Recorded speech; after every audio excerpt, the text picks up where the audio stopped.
राजीव रंजन जी, संक्षिप्त में मैं आपसे एक बार जान लेना चाहती हूँ, दिल में मायूसी कितनी है? क्योंकि देखिए अभी तक तो नीतीश एरा चल रहा था बिहार में, मुख्यमंत्री का पद देने में मन भारी तो नहीं हो रहा है ना?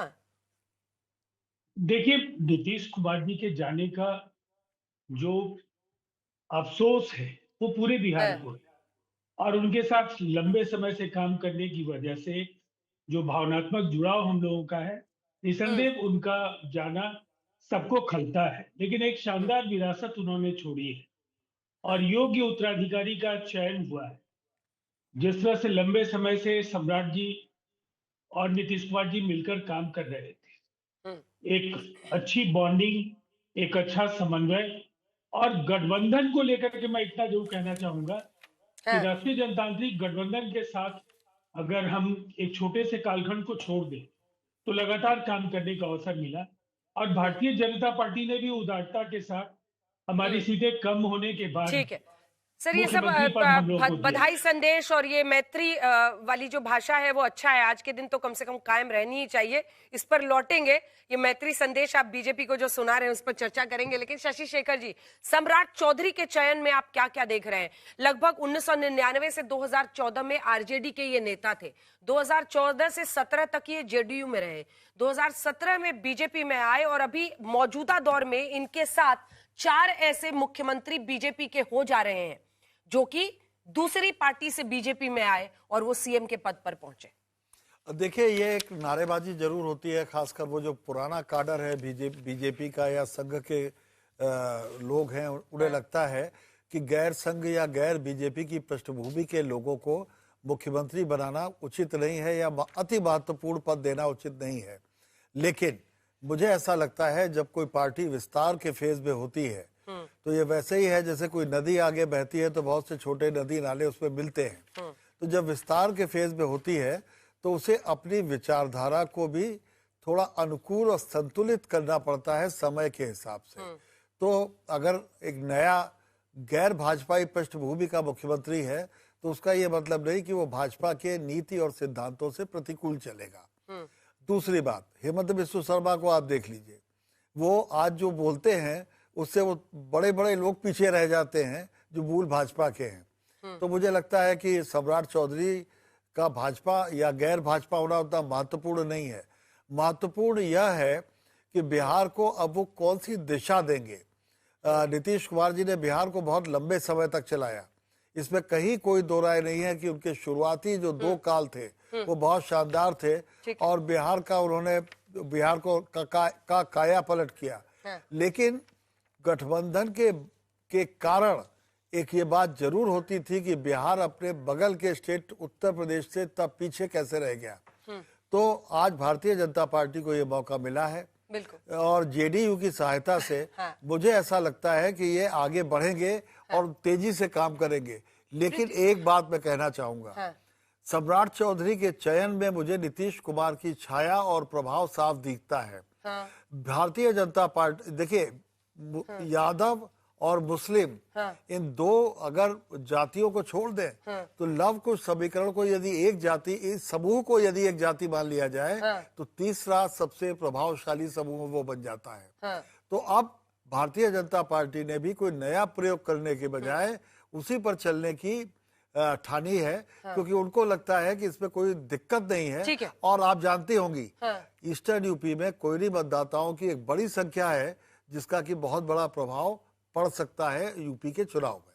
चलिए, ये भी दिलचस्प है। लेकिन प्रीति शेखर जी, आपके पास आते हैं कि भारतीय जनता पार्टी में इस वक्त किस तरह का भाव है, किस तरह से आप लोग इसको देख रहे हैं?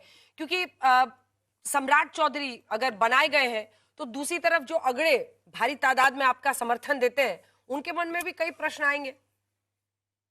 देखिए अंजना जी, भारतीय जनता पार्टी की जहां तक बात है तो बिहार में भारतीय जनता पार्टी एनडीए का हिस्सा है।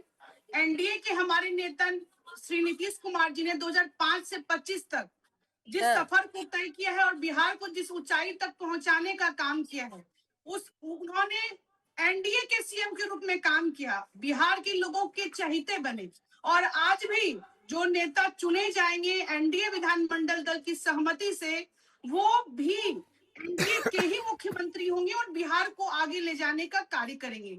और इसलिए हमारे पार्टी में कई दौर को देखा है, जब हमारी सीटें कम होती थी बिहार में, तब भी हमारे मुखिया नीतीश कुमार जी होते थे और आज वो एनडीए के नेता होते थे। और आज भी जब हम ज्यादा हैं या अगर हमारे पार्टी के नेता एनडीए के सर्वसम्मति जी। से नेतृत्व संभालने के लिए आगे आते हैं तो वो भी एनडीए का ही हिस्सा होंगे। इसलिए भारतीय जनता पार्टी के लिए एनडीए ने अटल बिहारी वाजपेयी के समय से आज तक, चाहे कैलाशपति मिश्र जी से लेकर अभी तक संजय सरावगी जी हमारी पार्टी के अध्यक्ष हैं, अभी तक भारतीय जनता पार्टी ने चाहे बिहार की बात करें या चाहे केंद्र में नरेंद्र मोदी जी के नेतृत्व की बात करें, ठीक है हमारी प्रीति पार्टी जी। ने गठबंधन दलों के सहयोग से आगे बढ़ने का काम किया है। सबको ठीक है, सम्मान ठीक है, मैं दिया लौट रही हूँ उस पर किसकी कितनी सीटें पिछली बार थी, इस बार कितनी थी, लेकिन बावजूद इसके इस बार चेंज के लिए सोचा और बीजेपी का सीएम बना है। श्वेता, ये जो एनडीए की विधानमंडल की बैठक होने वाली है वो कितनी देर में शुरू होगी और क्या कुछ इस वक्त चल रहा है वहां पर, किस तरह की सुगबुगाहट है अब, जबकि हमने उप मुख्यमंत्री जो दूसरे वाले हैं उनकी थोड़ी सी मायूसी सुनी उनकी आवाज में? हालांकि थोड़ा इंडिकेशन तो उनको पहले से था, उन्हीं का काफिला यहाँ पर आकर आखिर में रुका है अंजना। उसके अलावा भी अब अधिकांश जो नेता हैं, अधिकांश जो नेतृत्व है भारतीय जनता पार्टी का, न केवल जो विधायक हैं बल्कि जो कि केंद्र के जो सांसद हैं, जो मंत्री हैं, वो सब यहाँ पर पहुंचे हैं।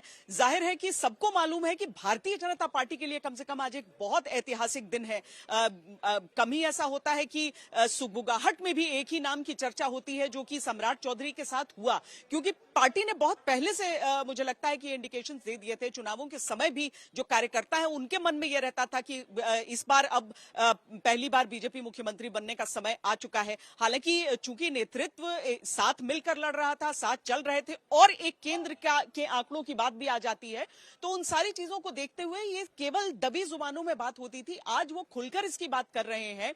हर तरफ हम छोटी छोटी टुकड़ियों में जो बीजेपी के कार्यकर्ता हैं उनको नारेबाजी करते हुए देख रहे हैं और अधिकांश जो विधायक हैं वो जानते हैं कि यहां से एक ऐसे नए दौर की शुरुआत हो रही है जहां पर बीजेपी प्रमुख दल रहेगी।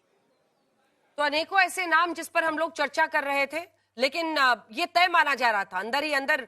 प्रोफेसर सुबोध मेहता, अब देखिए अगर बीजेपी के आज सीएम बन रहे हैं वहां पर तो स्थितियां ऐसी बनी है, और ये भी सच्चाई है कि पिछली बार बीजेपी की जबरदस्त सीटें आई थी, लगभग डबल सीटें आई थी जेडीयू की, लेकिन बावजूद इसके नीतीश कुमार को पहले प्रोजेक्ट किया गया था तो उन्हीं को बनाया गया।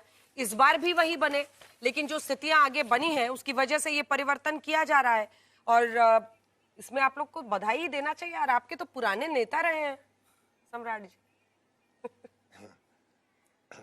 जी।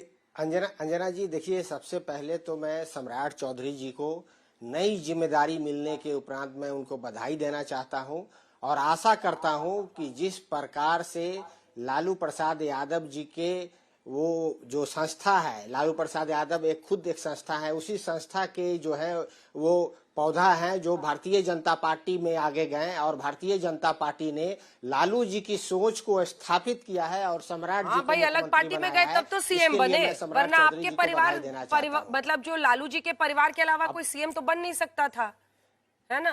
तो अच्छा हुआ ना उधर गए तो मौका भी मिला उनको सीएम बनने का। जो स्कूल अजय जी भी मुस्कुरा अंजना जी, जो स्कूल में रोकिए अजय जी, मुस्कुराना मना है इस बात पर। जो खुशी का देखिए जो सीखता है बचपन में वही जाकर अच्छा, मैं सही कह रही हूँ कि नहीं कह रही हूँ मेहता जी? आरजेडी में रहते तो सीएम बनते कभी? विश्वास है कि मेहता जी आरजेडी में रहते तो कभी सीएम बनते? देखिए माननीय सम्राट चौधरी जी आज सीएम बन गए हैं, ये होता तो क्या होता, लेकिन जब वो सीएम बन गए हैं तो जो चैलेंजेज हैं बिहार को, जो माननीय तेजस्वी प्रसाद यादव जी लगातार उठा रहे हैं डेवलपमेंटल मॉडल ऑफ पॉलिटिक्स को, और जो सामाजिक निवेश हुआ है, लालू प्रसाद यादव जी ने जो सामाजिक निवेश किया था और जो साइकोलॉजिकल एम्पावरमेंट किया था, उसी के तर्ज पे नीतीश कुमार जी भी अपना रूल किया और अब सम्राट जी के ऊपर दायित्व बहुत ज्यादा है